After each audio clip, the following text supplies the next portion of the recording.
Alors là, on vient de quitter à regret Romain, juste derrière, là c'est dans, il suffirait de tourner, de descendre de quelques dizaines de mètres, on tombe sur lui. Donc là, on fait le tour de cette petite corniche ménagée par l'érosion. Et on arrive, on quitte donc on a quitté le cours principal du DKWD, on a même quitté un premier petit talweg secondaire, on arrive dans un deuxième petit talweg secondaire qui est ici, donc qui lui rejoint vraiment la plaine. Et en fait, c'est au coin, donc juste au-dessus de là où était Romain en fait, qu'on a les secteurs de DKW2, S1 et S2 qu'on va aller voir maintenant.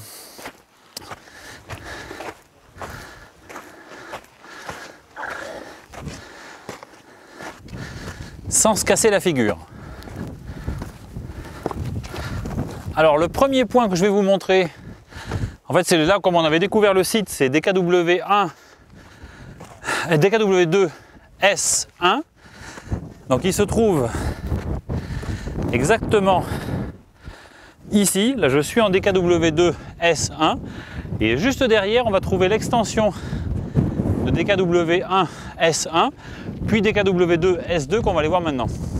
On a fait un petit panorama pour montrer comment on arrivait ici dans ce secteur, donc DKW2 S1 qu'on vient et S2, là je suis en S2 en fait.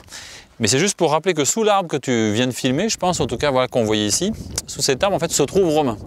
Ça veut dire que là-bas, vous vous souvenez qu'on était donc dans ce paléosol qui débute vraiment le membre 3, en fait, là, enfin disons l'érosion puis le paléosol, là ça débute le membre 3 puisque ça recoupe la Bernosa qui était le sommet du membre 2, enfin, de la séquence 2. Et ensuite là on rentre vraiment donc dans notre séquence 3. Qui est scandé d'un point de vue des formations géologiques comme archéologiques de la façon suivante. Donc au-dessus du paléosol, vous vous souvenez qu'on a toute une grosse épaisseur de silt. Ces silts, ils montent très haut, ils montent grosso modo, là je ne peux pas trop les montrer, si je vous les montre, allez hop, voilà. Voilà. Ces silts, là je suis dessus, voilà, là je suis sur les silts. Donc en fait là c'est le sommet des silts, là Romain est juste en dessous. Tu m'entends Romain ? Voilà, donc là je suis le sommet des silts. Au-dessus, j'ai une grosse épaisseur de ponce colluvier. Grosse épaisseur de ponce. Je te gêne? Non, pas du tout. Grosse épaisseur de ponce colluvier là qui sont venus se déposer. Donc il y a évidemment une inconformité, c'est qu'en gros il y a les silts qui se font éroder. Donc il y a une érosion évidemment là qui est venue éroder ces silts. Puis après on a les dépôts de ponce colluvier. Dans ce secteur qui certainement est au débouché d'un petit talweg en fait. C'est pour ça qu'on a ici l'accumulation qu'on va observer et qu'on a aussi les paléosols, parce que certainement si on a ces paléosols qu'on va voir dans un instant, c'est parce qu'il y a la végétation. S'il y a beaucoup de végétation, c'est qu'on est dans un endroit humide, on est plutôt dans un creux. Donc en fait là on a la chance d'enregistrer un remplissage de paléochenal, grosso modo, enfin de talweg. Donc on a cette grosse épaisseur de ponce colluvier qui fait peut-être bien 3 mètres de ponce colluvier, qui sont là au niveau où je me trouve et au-dessus de moi. Ponce colluvier qui se termine par une formation de paléosol brun qu'on voit très bien ici. Donc là vous avez ce paléosol brun qu'on suit. Alors là où il est magnifiquement exprimé, c'est là par exemple, vous voyez. Là je ne sais pas si tu le vois bien à l'image, mais là on voit bien le liseré brun qui fait 3 cm d'épaisseur. Là c'est lui que quand on l'a trouvé, on a commencé à le fouiller ici. C'est un paléosol extrêmement riche en organique. Vous m'entendez ou vous m'entendez pas du tout ? À tel point que là, la datation qu'on a, en fait, c'est sur de l'acide humique. En fait, c'est carrément l'humus qu'on a pris, qu'on a daté, quoi. Donc là, on a ce paléosol qui est donc daté, lui, à en gros 9003 cal BC, à plus ou moins, je sais plus combien. Donc là, on a ce paléosol qu'on a appelé le paléosol 4, sachant que je ne l'ai pas dit, mais DKW1, c'est le paléosol 5. Du coup, on aura un problème pour donner un nom au paléosol intermédiaire qui est en train de gratter Romain, mais ça, on verra plus tard comment on le nomme. Donc là, c'est le paléosol 4, qu'on suit donc sur une assez large extension, mais pas non plus monstrueuse. En gros, on l'a depuis ici. Au-delà, il doit exister, mais on ne pouvait pas trop aller le chercher, puis il est érodé. Et il va en gros un petit peu plus... il va jusqu'à Lucille, voire un petit peu plus loin. Donc on a une... Je sais pas, là, je dirais au pif, 10 mètres d'extension, attention à toi, de ce paléosol. Puis, donc là on le suit, il est là, le paléosol, partout. Ensuite on a de nouveau une bonne épaisseur de ponce colluvier, là que vous avez devant moi, bien lité. Puis un épisode de silt, revoilà des silts. Alors silt colluvier ou transgression mineure, ça je crois qu'il faudra qu'on voit avec Romain et Laurent ce qu'il en est. En tout cas, on a ce lit de silt. Puis on a au-dessus... Oh merde! Je suis redescendu tout droit. J'ai enterré un sac d'ailleurs, je crois. Hop, je passe par là.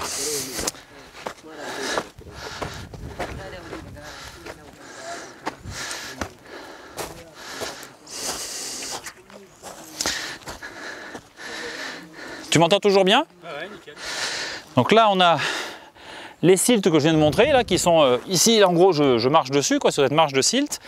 Au-dessus, on a un paléosol. Ce paléosol qui correspond sûrement à ce qu'on avait appelé les paléosols 2 et 3, qu'on avait observé à quelques distances d'ici, et qui là, manifestement, n'en forme qu'un seul, en fait. Donc on a un gros paléosol. On ne l'a pas daté parce qu'il n'y a rien dedans. Il n'y a aucun matériel archéologique. On pourrait dater peut-être l'acide humique, on peut peut-être le faire. En toute rigueur, il doit se caler entre 9900, le paléosol 4, et 9300, le paléosol 1 qu'on va voir dans un instant. En fait, il est là. Là, il y a le paléosol 1. Donc on a ce gros paléosol 2-3, on va l'appeler comme ça, qui se cale donc en plein milieu sans doute du 10e millénaire Calbécée, et qui a priori ici ne contient en tout cas là aucune industrie, aucune trace d'occupation humaine.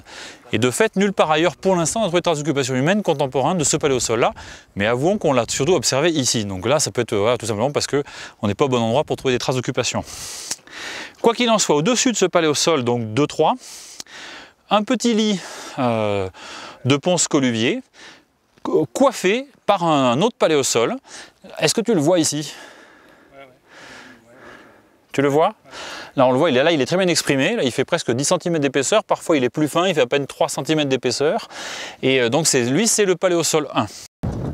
Donc le paléosol 1 ici, bon, qui est remarquablement bien exprimé là, qui est bien exprimé ici, et qui lui marque vraiment donc, le dernier épisode, on va dire, avant, hop, la transgression lacustre de l'Holocène ancien. Presque, parce qu'en fait il reste encore un tout petit paléosol qui vient se cacher ici, du coup qu'on a appelé le paléosol 1', voilà il est là, le tout petit paléosol brun qu'on a ici, mais grosso modo à partir de là, on rentre dans la transgression lacustre, qui commence donc par des épaisseurs, par ce niveau de silt, des niveaux de conspoluvier, donc là effectivement c'est là où il y a encore un tout petit épisode, je dirais qui n'est pas lacustre à proprement parler, donc d'avoir un petit retrait du lac, et là on est encore du coup en hors d'eau, et on a ce petit paléosol 1', et vraiment à partir de là, hop, on est dans le lacustre. Avec un niveau repère remarquable là, que Romain et Laurent ont beaucoup pisté et étudié, c'est le niveau à coquillage qui est ici. En l'occurrence, il est exprimé par un niveau, mais en fait, il y en a un deuxième en dessous. Là, il y a deux petits niveaux. Et ce niveau à coquillage qu'on retrouve sur des très grandes surfaces, qui correspond vraiment à la mise en place du macro-lake. Donc ce macro-lake début Holocène, qu'on peut caler grosso modo entre 9000 et 6-5000 Calbécée, et qui marque vraiment la dernière grande transgression lacustre à l'échelle de l'ensemble de la plaine, là où il y a donc à cette époque-là, de nouveau, un seul grand lac du bassin de Zwaïchala.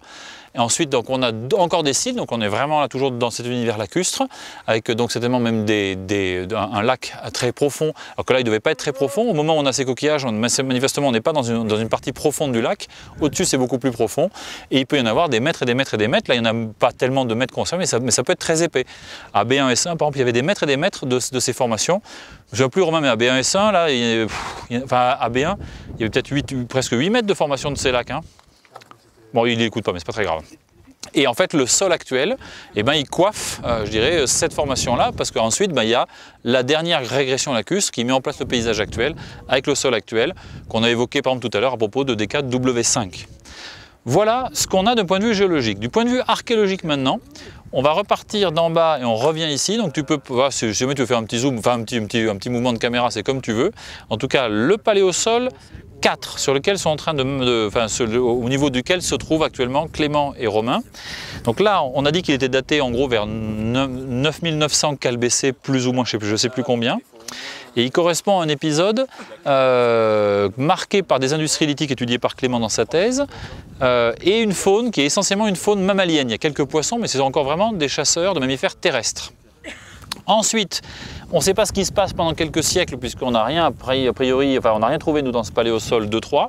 Puis on retrouve donc des industries et du matériel dans le paléosol 1.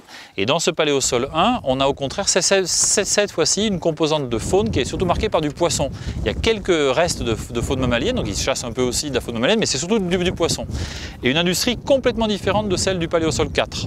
Donc entre 4 et 1, on tient vraiment notre transition au cours du 10e millénaire entre des chasseurs de mammifères terrestres avec une industrie, en l'occurrence de pointe pédonculée pour faire simple, et des industries plutôt lamellaires à micro-lamelles, enfin à petites lamelles retouchées, quoique cette année elles sont un peu plus grandes ici, qui correspondent au paléosol 1, associées essentiellement à du poisson. Donc ça c'est vrai que c'est très intéressant comme changement économique et technologique, avec a priori pas de filiation claire entre les deux faciès, mais ça c'est la thèse de Clément, qui est soutenue dans 15 jours, qui en dira beaucoup plus.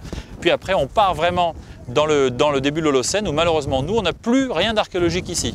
Donc là naturellement, entre moins 9000 grosso modo et moins 5000, on n'a plus d'archéologique puisque là on est dans l'eau. Donc il faut aller ailleurs pour en trouver, peut-être à Agadima où on va se rendre ensemble à partir de la semaine prochaine et on refera des archives filmiques à Agadima dans quelques jours. C'est peut-être là où on va trouver le chaînon manquant chronologique par rapport au moment où nous on a le lac ici. Peut-être que les types sont à Agadima et ailleurs, mais enfin, espérons qu'ils sont aussi à Agadima, avant de retrouver les industries tout à fait récentes, mais qui donc, comme je l'ai dit tout à l'heure, sont dans le sol actuel et très difficiles à dater. Donc là aussi peut-être qu'Agadima peut nous apporter aussi des éléments de calage stratigraphique plus fins que ce que la plaine de la Bulbula peut nous donner. Voilà, en direct du DKWD, c'est terminé.